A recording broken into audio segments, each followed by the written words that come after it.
James. I am 27 years old and I'm from the US. Lived there for most of my life, and then now I'm currently living in Albania. My name is Martin, I'm 28, I'm from Bulgaria, and I'm currently living in Germany, and to be more exact, Nuremberg.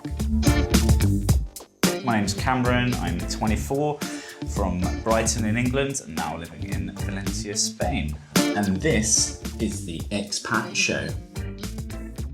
Hello ladies and gentlemen, welcome back to the Expat Show. We do apologise, we've been on a short intermittent break for Halloween, but rest assured we are here.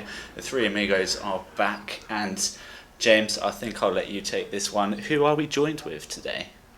Yeah, so we have with us today Martin. Of course, Martin's always here. Hey, Martin, but how are I you? meant to Not say, always. Yeah, not always. Not last week. I meant to say Brian. Brian is someone that I have. I met 2 days ago. Yeah, for the first time. But actually, we connected through the same Facebook group that connected Cameron and Martin and I. So it kind of made things easier, kind of in the same realm of somewhat interest. And Brian is an American from Seattle area and lives here in Denmark, where I am currently recording from. So. Welcome to the show, Brian. How's life out in Copenhagen at the moment?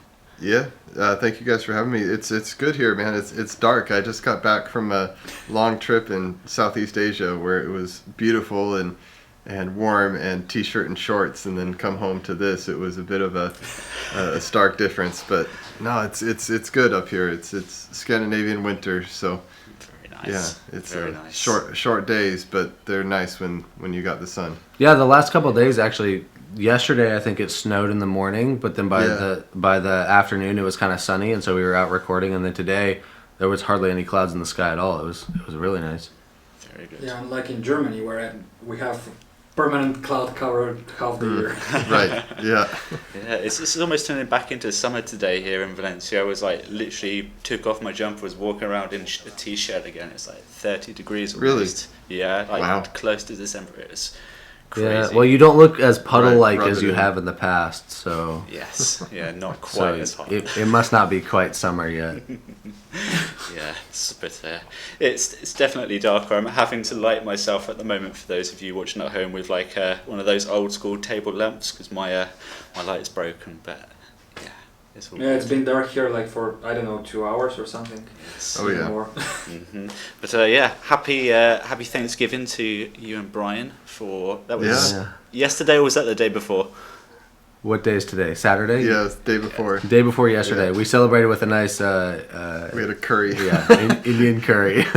proper It was on proper Thursday, expat right? meal. Yeah, it was on Thursday. Yeah, so I'm a big fan, as I said before the show, of the next holiday, the Black Friday one. Right. So I always keep in check when it's Thanksgiving. I just learned so much about you.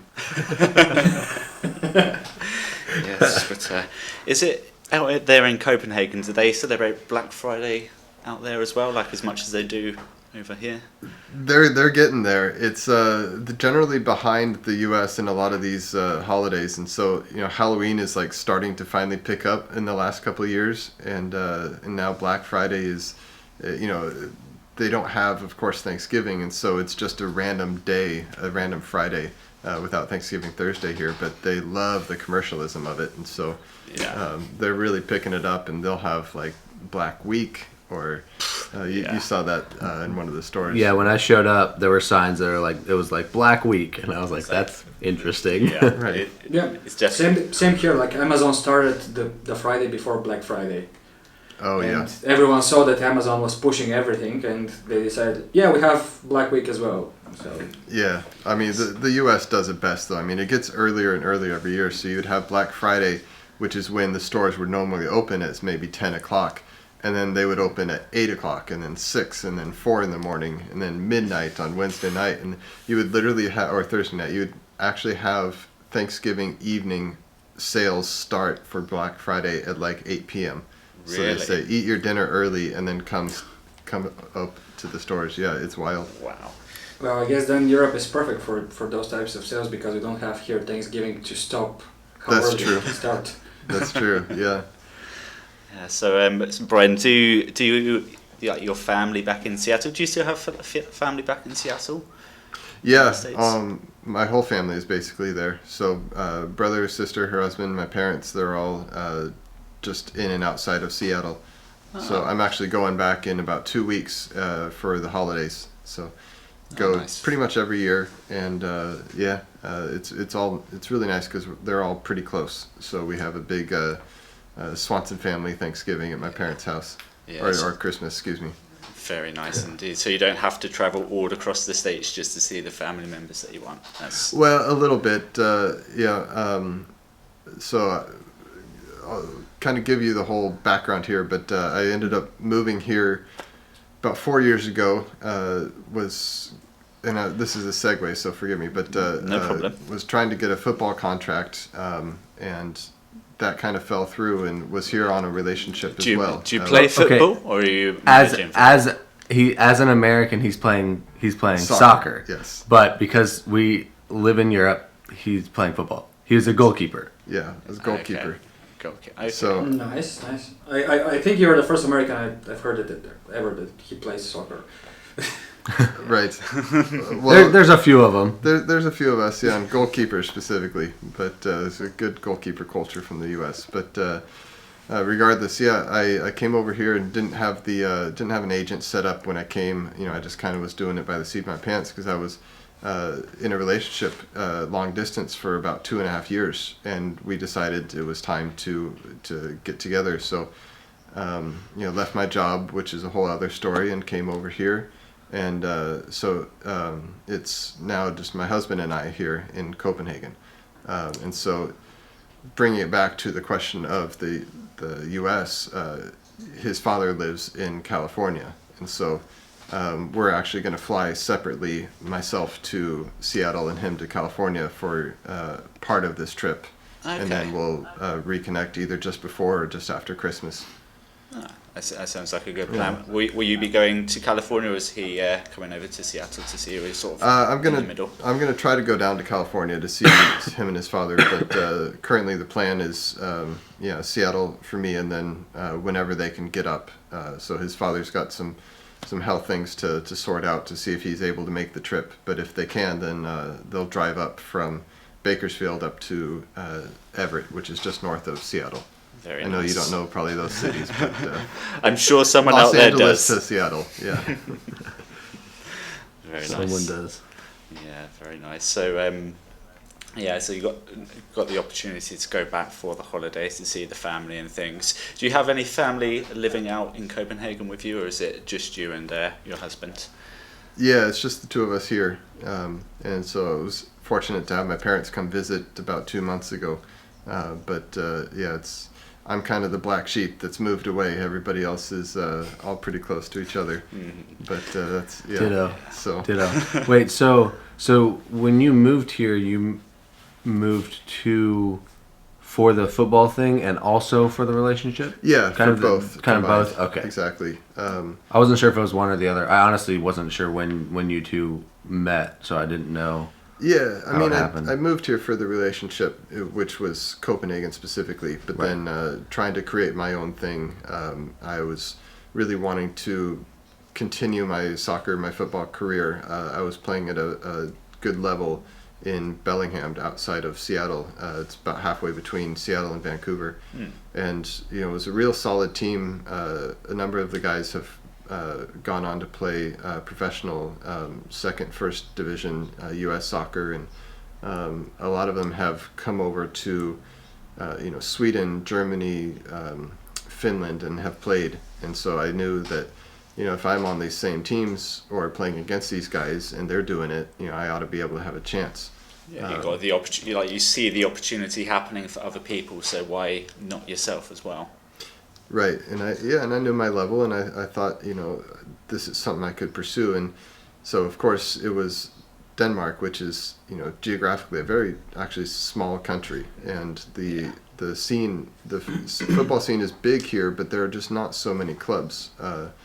Copenhagen has FC Copenhagen, maybe a couple others in the outsides of it, but the opportunity for the number of clubs that will have enough money to pay and give you a contract were not very high. Right. So, I kind of struck out in that sense that it ended up being Denmark. But it was good in a way. It was a long transition to kind of get over that dream a bit, but it helped me to really change my focus at the right time to what I really want to do with the continuation of my life outside of trying this professional football career. So last week we chatted about different types of expats and then kind of a difference between an expat and an immigrant sort of thing. Okay. So would you consider yourself more of an expat, or would you consider yourself an immigrant? Meaning that in what we've discussed, or at least Cameron and I think Martin a little bit a few weeks ago, an immigrant is someone with kind of no plans to ever go back to their home country, whereas an expat would be someone who is just leaving for an undetermined amount of time with probably expecting to go back at some point. So for me, Or move to another country. Right. Move on from country to country. Yeah, I mean, at this point, I likely plan to move on either, stay here in Copenhagen or move on to somewhere else, or split residence if that becomes a possibility as well. Often I know expat is kind of associated with going somewhere for a job, or being tied to somebody going somewhere for a job. So in that sense, I would consider myself an expat. But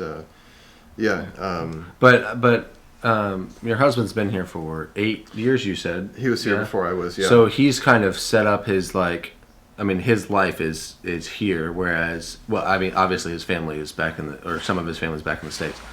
But, that to me, I wouldn't consider him an expat so much because he knows Danish and he can, he communicates in it, and he's very involved in his entire life here. Right. And so, yeah, it's just interesting to me. I don't know which one. Yeah, judging on that description, James, I'm not an expat as well. Yeah, I guess that's technically true. So you're off the show. There you go, right. Well, yeah, no, to me, I'm not opposed to going back to the States, but I also don't know when. Don't have plans to either, Yeah. So, Yeah. I don't know. That's just interesting. As long as you don't say, I want to die here where I am right now, I think you're an expat. Okay. So Brian, I'm interested. Where would be the most ideal country for you to live? Where's the dream country for you? Okay, let's just preface this real quick. Brian and his husband have been talking not nonstop, but a lot about Bali, where they just got back from. They got back the night before I met them from Bali. So let's just preface his answer with He's were just there been for on vacation. 2 weeks. Yeah, Okay. Just there on vacation for 2 straight weeks. Yeah.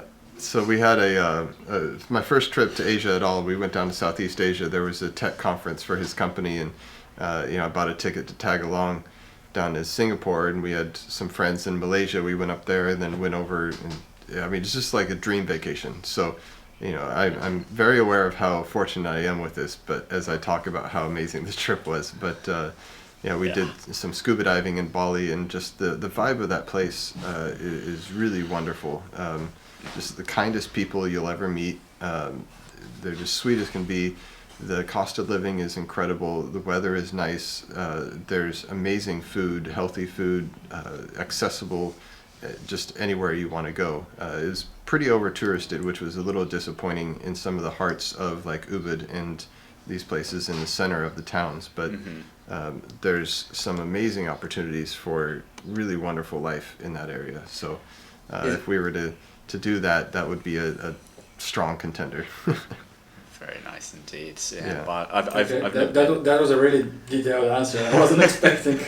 Yeah, well, it's been definitely on our minds recently, and it's a nice counterculture to what we've got here in Copenhagen as well. And so that's something that, if we go into ideals, that's what we would like to have.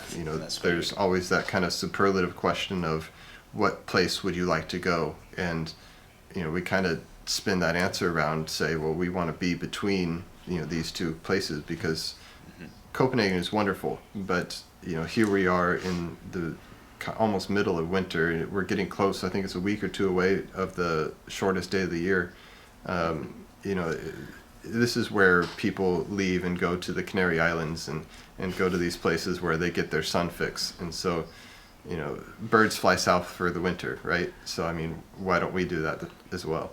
When I was living in Hawaii, a lot of the people that came by the surf shop that I was working at were from Scandinavian countries, and they were just there for a month at Christmas time just to get into the warm weather for a few weeks. Yeah, I totally understand this. Like, it's not as bad as in Denmark or the Scandinavians here in Germany, but it's definitely depressing that the day is so short.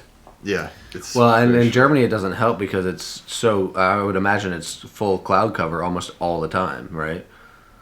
Yeah, I mean it's basically, I don't know how to describe it. It's like you have a constant studio diffuser. Which is nice for your photography stuff. But when was the last time you? Photos is amazing. When was the last time you saw the sun? Right. I don't know, but for example, tomorrow I have a photo shoot scheduled in the middle of the day. Yeah.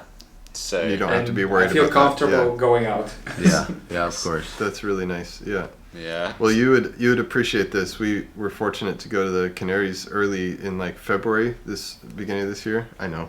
We found a Black Friday deal, by the way. We found Black Friday on Norwegian. We booked, so you'll like that too. But we go down there, and all these signs are in Spanish and then English, but then they'll have Norwegian, Swedish, Danish, and German on all of the signs as well, because they know they're marketing to the Scandinavian countries. Yes, and it's like we need to. Yeah, it's like when you go in Greece. Yeah, exactly. When you go in Greece, you have all the signs in all the Balkan languages plus English, and I think German. Yeah. Speaking of languages, do you speak any other languages, Brian? I'm studying Danish right now, but and then my pathetic high school Spanish, but I don't count that. No. So Danish is a very, from what I remember of it, it sounds very like ishy wishy. It's got lots of swishy noises. A little bit. They call it the hot potato language because it's like you have a hot potato in your mouth. Okay. So it's a little bit offensive, but you got to be careful when you say that out in public here. Okay. But we won't tell anyone where you live. So. That's right. Yeah, we got the blinds closed so you can't see out the window. It's interesting languages because there's a lot of words that aren't replicated, sounds that aren't replicated in English, and so it takes a good ear and it takes a lot of patience and on paper, it's not that difficult. It's Germanic language, and it's relatively simple with the sentence structure. Okay. But I know you're laughing at that one. But you can study it, and it's not so hard. But to speak it, there's so much English around here that if a Dane hears your kind of imperfect Danish, they will pretty quickly switch to English. Okay. Do they? Yeah, I guess that's a bonus for you because no one switches to English when they hear my retarded German. Yeah, when I've been in stores and I've asked people for stuff, like I just ask them in English, and very frequently, like I don't even hear an accent. Their English is really good. Yeah, it's strong. That's just incredible. Yeah, because I had the same experience in the Netherlands. I was at the central station in Eindhoven and went to the information kiosk. There was this guy, I don't know, he was maybe 60, 65 years old. You don't expect him to speak perfect English. He hit me with a more British accent than Cameron. I take offence to that. My British accent is quite nice. I don't want to hear those things, Martin. Keep them to yourself. But yeah, Brian, if it was like a country where they weren't as like speak English, would you feel as comfortable living there as you do maybe like because the people that you're around, they all speak English? Does that make you feel more comfortable in the country? Yeah, there's kind of a dichotomy in that answer. It depends on how long you've been there and what my answer would be. Coming to Copenhagen, it was very comfortable. I can get by for 10 years and not learn any Danish, and I know some friends that have done that here. They don't care to learn Danish, and they can have Danish friends because they all speak English as well. Often have a lot of expat friends, just for English as a common language, but you don't need it to survive here. Okay. Now, at the same time, it's tough to then get to learn Danish and have that exposure because it's so easy to fall into these English enclaves. And so while it's nice and comfortable, if I was to be in Italy where English is not so strong, then you would kind of have a bit of trial by fire, and you just have to learn it to be able to communicate and get by. Yeah. So it's a bit of both. Yeah, I definitely feel the same because I don't know how much James has told you about me, but when where I work, it's with all English people as well, and they're like most of my friends out here, and I socialise with them because not many of the Spanish people learn English. I think it's like one of the lowest English speaking countries in Europe, and for example, just last night we went out to Western Europe, maybe. Okay. I didn't say anything. But yeah, it's just things like last night we went out to a show, and it was like a communal meal, and it was me and my partner, and we were on a table of 6, and the 4 other people that joined us, they didn't speak any English at all, and I speak very broken Spanish, and it was a bit at times for me like quite uncomfortable because I felt quite rude sitting there in their country, in their culture, and just almost being like a lemon, like trying to understand, but with all the lights and the music, it's quite difficult sometimes. Yeah, there's a lot of smile and nod when you're out in here Danish groups or there in Spanish groups, and you can do a little bit. They're this might be the same experience for you, but here they're kind to speak Danish when they realize, or excuse me, speak English when they realize that I don't speak Danish yet. Every once in a while there'll be a word that they can't think of, and they find a phrase in Danish or some pop culture reference, and all of a sudden subconsciously they've switched to Danish. They don't realize it, and really, so then I'll do what you've done, and I'll sit back and just kind of observe for a bit, because who am I to just be like, hey guys, remember me? Like change which language you're speaking because I'm here. That's a bit presumptuous. Most of my friends in Albania, they speak. A lot of them speak English. All of my friends in Albania speak English, but most of them would rather be speaking Albanian. And so whenever we go out or anything, Albanian is the language that they're gonna speak.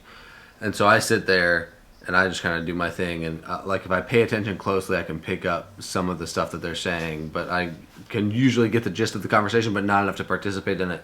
And then there's always that one person or 2 people that will, after the conversation's over, then kind of recap the whole thing to me, which is nice. But then you have 10 people all sitting there listening to this whole thing be, like he's again. Yeah, he's recapping Right. it to me. He's like, "Oh, we were talking about this and that, and then he said this and they said that." Tell you the punchline of a joke. Yeah, exactly. They tell me the punchline, and I'm like, "Thank you. I just don't want to be a hindrance burden. to your conversation." Yeah. Like you don't have to explain it to me unless it's about me. I'm fine. I've found that I oftentimes will end up just sitting and zoning out when I'm around a bunch of people that aren't speaking English. It can be kind of nice sometimes, actually, because they know that you're just there, and you don't have to participate. And so I'll plan out my next day or think about what I'm going to eat that night. It's almost like a meditation, though, like just all this foreign language and just like. It is really nice though that I can walk up to someone and, well, maybe I should, but I haven't been, and just start speaking English rather than asking them if they speak English first. Now in Albania, I could just walk up and just start speaking English, but I feel much more rude by doing that. Because I know how to ask them in Albanian if they speak English, and so, that's always what I lead with. And if they say no, then I'm like, okay, well let me try to explain this to you in English anyways, Yeah.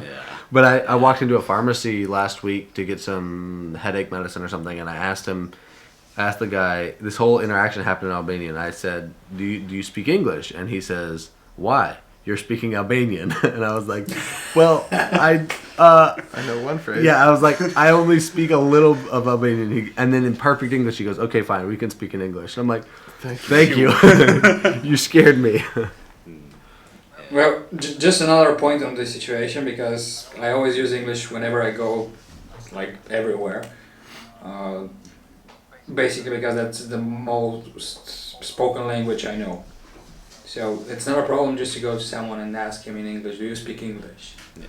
Right. Well, in Albanian, if you ask them in English, do you speak English, and they don't, they just stare at you like you're from another planet. You know, they're like, "What? Yeah. Like, who are you?" And then I just don't do that anymore because I can say it in their language, at least close enough that they can understand. Yeah, just to get by. So, Yeah. speaking of languages and speaking and verbalizing and sharing your thoughts into the world, some people like to do it digitally as well. I know ourselves, we broadcast this channel live on YouTube, youtube.com. Hopefully going to be soon / the Expat Show, but we are on YouTube. Brian, do you tweet or do you Instagram or do you YouTube, anything like that? Where are you online? Where can people find you? Well, I do a little bit. I'm not one of these hip young kids, even though I am a millennial. So I observe Snapchat and I don't have TikTok. But yeah, I do Instagram and Facebook, of course, and am getting started with a YouTube channel, actually with the help of James at the moment too. So going to do a little bit similar to what he does in his highlighting of Albania, but basically just share my experience of highlighting, the city I'm in, highlighting Copenhagen and doing a bit kind of travel vlog style, because I've been really fortunate, like I said, to have some of these experiences, And you being just able feel to it's go to time great to places. yeah, and you feel it's like time just to showcase it to the world and share your experience with everyone. I like that. Yeah, I've got a wonderful opportunity and really want to take advantage of it. I already regret. I'm very happy with the place I've been, but I regret that I didn't take advantage when I was there to figure out some way to document it, to market it, to showcase it and share it with my friends and family. You can already probably hear some of the back and forth in my voice of talking about some of these trips I've done, because there's a little bit of kind of guilt and I'm apologetic about it in some ways, because you find that when you travel and you live overseas, there are only certain people that you can share your experiences with, and you have to be careful in how you present them, because what we're doing living in these other countries is a dream for a lot of people, but it's our daily life. And when you share, it's like James, when you're flying home tomorrow, he's going to take the shuttle across to Malmo in Sweden, and then fly into Macedonia, and then have to take a taxi back to the Albanian border where I can call someone so they can pick me up. Yeah. So it's it's just his route home, but it's 4 countries, and that's just wild for a lot of people. And so wild for a lot of people from where we come from. Exactly. It's yeah. much less so for either of them. And that's fair. But the West Coast United States, you got to cross the entire continent before you can even get to the Atlantic, before you can come to Europe. And so these are once, twice in a lifetime destinations for people. And so this is bringing it back to what I want to do with YouTube, is figure out a way to share what I'm doing with people that I care about and love, and basically bring them with me, as opposed to show off all these cool places that I'm doing and all of that. So where can people find you on whichever social medias that you want people to find you on? So YouTube, I don't know if you Yeah, want your Instagram public or... Instagram would be great, actually. That's what I'm most active on at the moment. And that is Ginger Hygge. And I'm not sure if you guys have heard of the Danish phrase hygge. Martin, I have a feeling that you might have down there. But it's a word that was marketed within Denmark, but every country has this. It's just basically, it's directly translated into English as cozy. It's just this feeling of contentment, and what is the word they use? Conviviality is just represented mostly in your wool socks under a blanket by the fire with candles up, and your cat and dog and watching Netflix.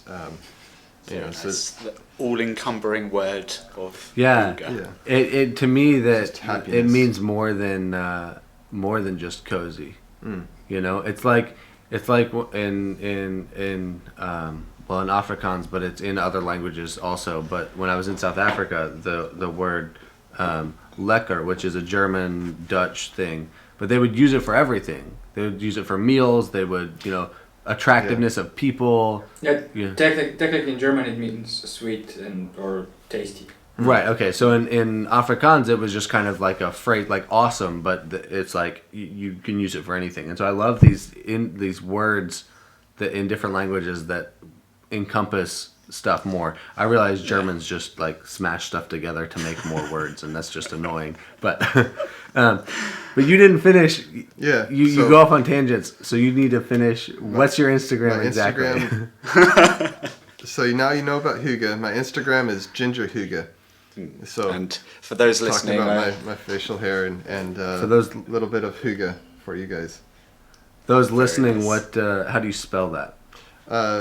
So Ginger, Ginger, Hugo, Hygge. very good, Yes. very good.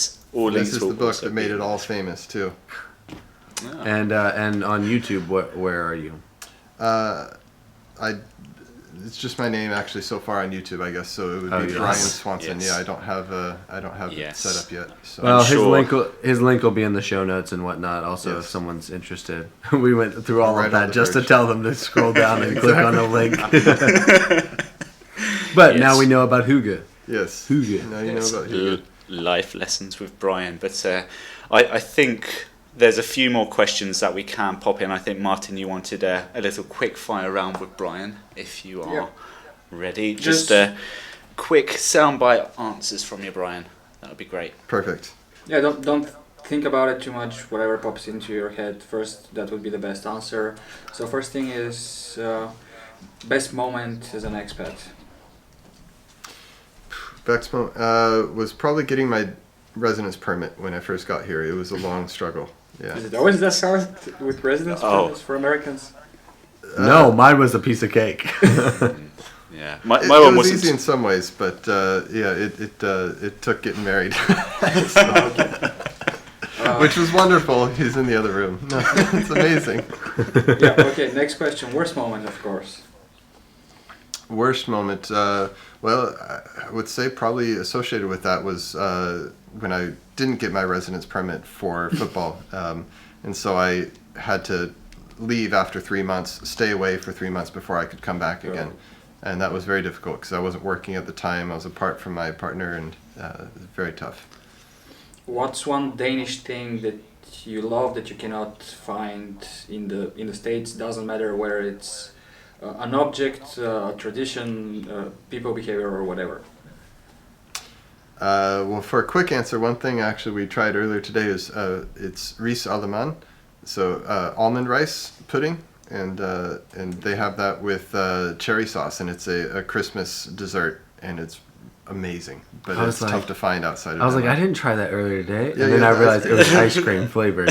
So Really It makes nice, more really sense. nice. All the One Spanish thing- Christmas yeah. treats are coming out at the moment. Oh, so nice. Yes.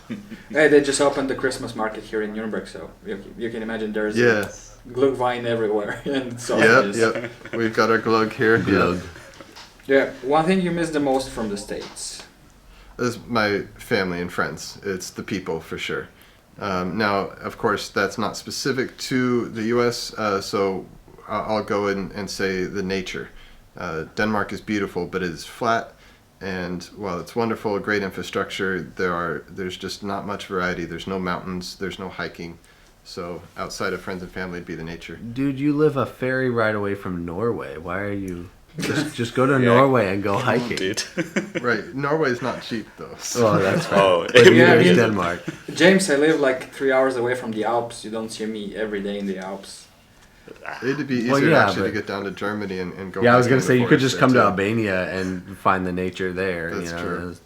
It'd Well, be that's why we It'd be travel so cheaper much. than going Yeah. to Norway probably to book a flight from here to Albania and then stay there for a week. Yeah. Okay. Well, last question. One thing you want to bring from Denmark to the U.S. doesn't matter if it's an object or not. Well, gosh, there's so many things. So, I'd want to bring. Well, okay, two things would be infrastructure. I really think the U.S. could have had the infrastructure that Denmark has, and auto industry getting hold of things. It's in a number of things. It's driven it away from that. I just love how you get around here. And the other is universal health care. So I sound like a total socialist now. But I just, there's benefits and negativity to both sides of this, but I just see how great it is for the people of Denmark. It brings out this hygge because there's a comfort and calm knowing that you have a baseline. You're always going to be okay to some level. If you lose your job, if you get sick, you're taken care of. Your life isn't over. So those would be the things I would love to see some influence of higher in the States. Very nice. I think that's a thing that most people from the US want to take from Europe back. Yeah. I find it kind of funny because like everyone from the US for, I don't know, 40, 50 years they were like against communism and stuff like that, and whenever they come to Europe and it's like, socialism is great, Yeah, well, and it's not even socialism. It's just all a spectrum. There's this divide in the States that think it's capitalism and socialism and you have to choose one or the other. But there's plenty of social structures in the U.S. as well already, and people kind of overlook that. And I just think it's moving the needle towards, people versus corporations that is going to, positively affect people's lives. To be fair, socialism, capitalism, communism, everything comes from the same origin anyways. As an idea. And right. I would say like textbooks, socialism is what we have here in Germany. It's crazy in that aspect. So sometimes too much for me, but that's another topic. Yes. Yeah. Another topic for another day. I had one last question for you, Brian. Of course. So imagine yourself as a younger version of you. You're maybe just about to take on this adventure, embark overseas on a journey over to live in a new country. What advice would you give yourself to just before you're leaving that you wish you would have known now? Maybe phrase that badly, but you get it. You know what I mean. Yeah. First thing would be to have a job lined up. That much was difficult. They do speak English so well here, but it was tough finding a job because they do require Danish, even if they don't use it in the office. But have a job lined up was definitely important. I'd honestly probably say that above all. That would have made the biggest difference in my experience coming here. So I'm very happy where I am now, but the first year was rough. And I think that would have changed it the most. What do you do as a full-time job out there now? I don't think we did ask. Yeah, I work actually a bit with Axel's company, ecofolio.com. I'm going to give a little plug. But I do some work there. I help out with another startup as well that is a travel app. And then I, just for some cash while I'm getting by with a bit of this, I just do some takeaway delivery. It's a very pedestrian job, but at the same time, it's biking in Copenhagen, which is what I love already. So to get paid for that is pretty wonderful outside of the winter time. But yeah, very, very lovely outlook of it. But for sure, having a job lined up before you went there, or at least interviews and things, would have helped you out. I definitely felt the same because it was like a 4-month process for me finding a job. They don't take anyone that doesn't speak Spanish, but very good advice. Yeah. So any final questions from anyone? Anything you wanted to ask us, Brian, at all? Oh, put me on the spot now. Yeah. The interviewee becomes the interviewer. I mean, if I don't like the answer, I'll just cut it out. That's perfect. We got the editing skills here. Yeah. I guess on a similar level, I mean, kind of one takeaway that you guys have had from your experience, that if somebody was to do the same thing, what would your advice be to them? I've got plenty of things that I would talk about for hours, but so if you can boil it down to one, I'd be curious, because you all have different countries and different cultures you're into right now. It's one thing that people could benefit from before becoming an expat is by listening to our podcast. Because we talk about all of these different things in different episodes. I mean, more or less. In details. But yeah, and in details. I mean, I still want to hear y'all's answers, but he's asking this, and as I'm thinking about it, I'm like, well, we chat about that in a whole. Sure. We cover that in a whole episode, like this thing in a whole episode. Like we talked about finding work as an expat in a whole episode. You know, where I don't remember what conclusion we came to, but we decided it was much easier if you already have a job before you go. You know. Yes. So yes. that's it, yeah. Yeah. Yeah, I that's think why for everyone me, should subscribe to the podcast. Or follow us on Facebook at facebook.com/the Expat Show Podcast. For sure. But for me, I think having a little bit of like a nest egg, like just in case you get the job but it doesn't work out, you've still got enough to stick around for at least a couple of months to try and find something else instead of being like, boom, that's it, and have to go straight back to your home country before it's even begun. So having a bit of savings. Yeah, I'm not sure how was the situation from that perspective in Spain, but here in Germany it's not like that. Like you still get some compensation if you lose your job or something.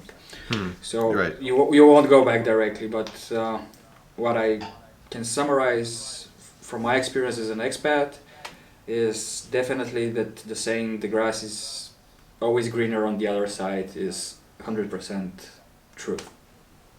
Yes. After the honeymoon period, when you move to a country, you start noticing things that are not okay. Right. Like that you haven't noticed because you were on the other side before that. You know, just like seeing all the cool things they have and all the, like you said, the infrastructure, universal healthcare, and all of that. But when you come here, it's like, you know what? They do have this thing that's really, really, really terrible. Right. Yeah. Okay. So be open to the reality of it not being as green as you're expecting. Yeah. Yeah. And if I could real quick slightly amend my answer though, to have a job is wonderful, but I think actually beyond it, and I think you all agree, is to have some sort of passive recurring income that you're able to support yourself no matter where you go. Because if you do come here and you see a grass is greener, and we had an experience in Bali and I would love to move there, to be able to not be tied to a job and be able to go and advance your expat experience to another place, that freedom is really what I think everybody's after here. Yeah, I think that's like sure. the best thing an expat can do is try to make some passive income. Yeah, for sure. That's Or at least why I'm lo- actually here in Germany, because that's the best place, at least in Europe, I think, where I can build easily passive income that would be enough to support me, and I can go wherever I want in the world then. Yeah, at the very least, location independent income, not necessarily passive income. But that would be great. But location independent is what I strive for. Sure. Yeah, I mean, what I meant was that the cool thing is that something that's considered a small passive income in Germany, if I go somewhere else in the world, it won't be small. Exactly. Yeah.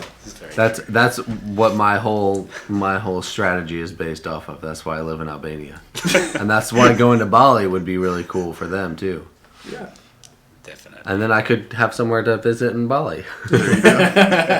Yeah. Please move to. You're starting to Bali, pick Brian. up some That'd be really Balkan nice. traits, James. You know that? Like what? Like the thing that you always look for people that have houses near the sea or somewhere that you can visit for free. Dude, I did that before I moved to the Balkans. You sure you don't have some Balkan roots or something? Very nice, very nice. But I think today's episode will be drawing to a close there. And it's I thank you again, Brian, for joining us. It was a pleasure. Very nice to get thank to you know guys you for and having me. hear your experience and everything. It's definitely been enlightening. Yeah, I appreciate getting some time on the show, and follow me at Ginger Huga and everything down in the descriptions. But I'd love to be a part anytime you guys want to have me hop on the call. This was a really nice experience. Yeah, thank you again. Thank you. And anything from anyone else before we go, or shall we? I think everyone already knows where we are at social media. So Yes. Yeah, and if they don't, they should. Yes, but so we can. What are your plans for the rest of the evening?